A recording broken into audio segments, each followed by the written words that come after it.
But we need अच्छा to भाई, change gears. इतनी पता नहीं हुकाम की तवज्जो होनी चाहिए जितनी इस मामले पे आई होप के है, क्योंकि जो सड़कों की बंदिश का मामला है, पंजाब से सिंध बिल्कुल ट्रैफिक बंद हुई भी है, हज़ारों ट्रक्स अब लाइनों में खड़े हुए हैं।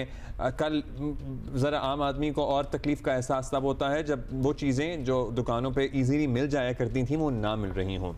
और ये नहीं कि कोई बैरून मुल्क से आ रही हूँ, विद इन द कंट्री आ रही हैं। विद इन द कंट्री की बात हो रही मैंने है। दो चीज़ें मालूम की फ्रॉम अ ग्रॉसरी स्टोर। उन्होंने कहा कि सर लाहौर से सामान नहीं आ रहा, इसलिए जो फैक्ट्रियां लाहौर में हैं उनका सामान यहाँ पर शॉर्ट हुआ है। और ये पेरिशेबल आइटम्स हैं, जिसमें से एक दूध की कंपनी थी, सो वो दूध की एक्सपायरी 6-7 दिन होती है। दूध अगर I did notice actually, but I did not inquire कि वो क्यों नहीं है। सो वो दूध अगर नहीं रास्ते में ही 6-7 दिन खड़ा रहेगा तो वो जाहिर है। तो आपको पता ही है कि जी हुकूमत और पीपल्स पार्टी के दरमियान दरियाए सिंध से नहरें निकालने का तनाज़ा बातचीत से हल होने पर इत्तफाक हो चुका है, लेकिन इसके बावजूद सिंध के मुख्तलिफ मकामात पर एहतजाज और धरने जारी हैं। कारोबार मफलूज पड़ा है, जिस तरह हम आपको बता रहे हैं, मगर सिंध हुकूमत मुजाहिरीन को मुतमईन करने के लिए ज़्यादा मुतहरिक दिखाई नहीं दे रही। और इस वक्त सिंध के मुख्तलिफ शहरों में कहीं वकला बैठे हैं तो कहीं कौम परस्त जमातें जो हैं वो मुजाहरे कर रही हैं, और कराची और मुल्क के दीगर इलाकों में आने जाने वाली ट्रैफिक को रोका जा रहा है। मुजाहिरीन की जानिब से मेन हाईवेज जो हैं वो बंद करके आमदोरफ्त मुअत्तल की जा रही है। These are the reason behind it. ट्रेनें भी रोकने की धमकियां दी जा रही हैं और कराची पोर्ट से मुल्क के दीगर हिस्सों तक ज़रूरी अशिया की फराहमी भी मुतासर है। कराची आने और जाने वाली मालबरदार गाड़ियां कई दिनों से सड़कों पर खड़ी हैं। हद तो यह है कि कुर्बानी के लिए कराची लाए जाने वाले जानवर शदीद गर्मी में गाड़ियों में मर रहे हैं।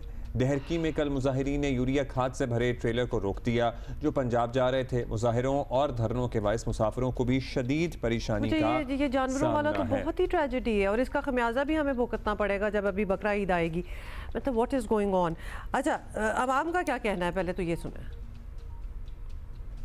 रोड खोल देंगे ताकि हम लोग गाड़ियां लोड खड़ी हैं और खाली करें ताकि हम लोग अपने मंजिल तक पहुंचाए। 100 रुपए का चीज जो है 300 रुपए का हम लोगों को दे रहे हैं। ये जो दाल माँ जो 300-400 रुपए का होता था वो 750 रुपए ले रहे हैं। सब्जी हो गई, जो है ना फल फ्रूट हो गया, ये गाय भैंस जो जा रहे हैं, जानवर जा रहे हैं, इन चीज को आप अंदाजा लगाएं। चौथा दिन 5वां दिन है ये जो रोड बंद है। जब सिंध और वफाक के दरमियान नहरों का मामला बातचीत से तय करने पर इत्तफाक हो गया है तो फिर सर्टनली एहतजाजी पार्टियों को भी एतमाद में लेना चाहिए और ये एहतजाज और धरने ख़त्म होने चाहिए, क्योंकि इससे बहुत नुकसान हो रहा है। सीनियर वज़ीर सिंध के शर्जील इनाम मेमन साहब हमारे साथ मौजूद हैं, उनसे बात करते हैं। वज़ीर इत्तलात भी हैं, बहुत शुक्रिया। शर्जील साहब, पहले तो आपसे एक तस्दीक या तरदीद चाहेंगे कि आपकी राना सना साहब से रब्ते के बाद क्या पोजीशन है, यही कि नहरों वाले मामले को मुज़ाकरात बातचीत के ज़रिए समझेंगे, हल करने की कोशिश करेंगे, या सिरे से बातचीत अगर हो सकती है तो सिर्फ इस बात पे कि इस मंसूबे को फिलफौर बंद किया जाए? बिस्मिल्लाहिर्रहमानिर्रहीम, शुक्रिया जी। देखें जी, ये मसला पब्लिक का मसला है और इस वक्त सिंध की आवाम को रिप्रेजेंट कर रही है सिंध हुकूमत। तो सिंध हुकूमत ने इस मैटर को जब ये शुरू हुआ था मुख्तलिफ औकात पे, इफ्ता पे और बाकी फोरम्स पे इस पे एतराज़ात उठाए थे और वो एतराज़ात सिंध हुकूमत के जो हैं वो मुख्तलिफ औकात पर में उठाते रहे हैं। और अब जो है डेफिनेटली सिंध के अवाम भी इसी मैटर पे सरापा एहतजाज है।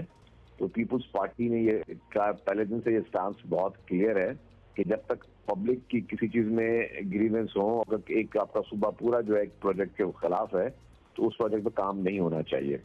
तो इसी सिलसिले में जो है हमारे स्टांस चेयरमैन बिलावल भुट्टो ज़रदारी साहब ने मुख्तलिफ मौके पर जलसों में कहा है। नासिर ज़रदारी साहब ने ज्वाइंट सेशन में एक बात अपनी क्लियर की, एक मौक़िफ़ दिया। तो ये सारी चीज़ें हमारे हर फोरम पे डिस्कस हुई हैं और अगर अब फेडरल गवर्नमेंट सिंध हुकूमत से बैठकर बातचीत करना चाहती है तो हम उसको वेलकम करते हैं बातचीत करने को, और हम चाहते हैं कि ये मसले को बातचीत के जरिए हल किया जाए और उसको इसके खात्मे का ऐलान करे फेडरल गवर्नमेंट। चलें, ठीक है, ये तो अच्छी बात है कि कोई ना कोई मामला तो ज़रा सेटल हो। लेकिन आगे बताएं कि ज़मीनी सूरत हाल ये है कि बहुत सी तंजीमें, जमातें, वकला नुमाइंदे ये सिंध भर को जाम करके बैठे हुए हैं। सूबे का ही नहीं, मुल्क भर का कारोबार जो है वो मफलूज पड़ा हुआ है। तो क्या सिंध हुकूमत को ये एहतजाज ख़त्म कराने के लिए कोई कोशिश नहीं करनी चाहिए और कुछ मतलब फौरी कोशिश होनी चाहिए? देखिए जी, बिल्कुल हम रब्ता भी कर रहे हैं, सबसे रिक्वेस्ट भी कर रहे हैं और मेरा स्टेटमेंट भी रिसेंटली आ चुका है जिसमें मैंने रिक्वेस्ट की है कि जी एहतजाज करना सबका हक है, और ये एक बहुत ही इंपॉर्टेंट इशूज पर आप एहतजाज करें, आप ग्राउंड्स में करें, आप गवर्नमेंट से कोई सी जगह ले लें, वहां पे आप करें। लेकिन मेरी गुजारिश होगी कि सड़कों को बंद ना करें, क्योंकि सड़कों के बंद होने से आम पब्लिक का नुकसान हो रहा है। गवर्नमेंट का नुकसान कम हो रहा है, आम पब्लिक का ज्यादा हो रहा है। आम पब्लिक इस तरह हो रहा है कि आप देखेंगे वो वीडियोस जिसमें माल मवेशी जो है वो फंसे हुए हैं, उनको पीने का पानी नहीं है, उनके लिए खुराक नहीं है। इसी तरीके से जो मजदूर किसान हैं जो अपने यहाँ से वेजिटेबल्स उगा के बाहर भेज रहे हैं, तो वो बेचारी वो खराब हो रही चीजें, खाने की अशिया खराब हो रही हैं, बाकी चीजें खराब हो रही हैं, लोगों के लिए एक्सपोर्ट आपकी मुतासर हो रही है। तो एक्सपोर्ट भी डायरेक्ट गवर्नमेंट एक्सपोर्ट नहीं करती, एक्सपोर्ट तो मुख्तलिफ एक्सपोर्टर्स होते हैं जिनके ऑर्डर्स होते हैं। तो पब्लिक को नुकसान ना पहुंचाया जाए, बाकी जो है आपको एहतजाज पूरा जमहूरिया का एहतजाज जमहूरी हक है, लेकिन अब उससे ज़ाहिर है बहुत नुकसान हो रहा है। शर्जील साहब, एहतजाज करने वाले ऑल्दो इलेक्शन नहीं जीते हैं, लेकिन इनके फॉलोअर्स बहुत बड़ी तादाद में कहते हैं जी हमारी भी बड़ी सपोर्ट है, अवामी नुमाइंदगी है, मतलब नुमाइंदगी तो नहीं लेकिन अवाम में पजीराई है। सो क्या ऐसा भी कोई आइडिया ज़ेर गौर है कि मुस्लिम लीग नून या वफाकी हुकूमत से जिनसे भी मुज़ाकरात होने हैं, एहतजाज करने वालों में से भी किसी को इन मुज़ाकरात में शामिल रखा जाए? नुमाइंदे बेशक लिए जा सकते हैं।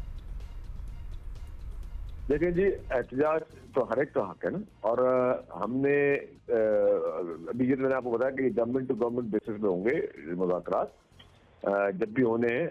और अगर किसी पॉलिटिकल पार्टीज को भी अगर वफाकी हुकूमत बुलाना चाहती है तो वफाकी हुकूमत का स्वाभाविक इख्तियार है, जिसको बुलाना चाहे हमें कोई एतराज़ नहीं है।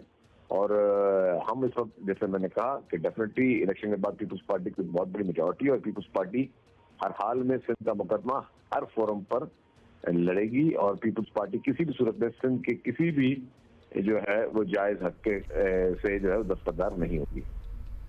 शर्जील मेमन साहब, मतलब प्लान फिर भी क्या है, अगर आप कुछ शेयर कर सकें, क्योंकि सिंध हुकूमत बहरहाल एक हुकूमत ही है, और अगर सड़कें, रास्ते, ट्रांसपोर्ट बंद करने वाले लोग आपकी बात नहीं मानते तो क्या आप लोगों ने अगला कोर्स ऑफ एक्शन सोचा है? क्या पुलिस या दीगर इदारों की मदद लेंगे?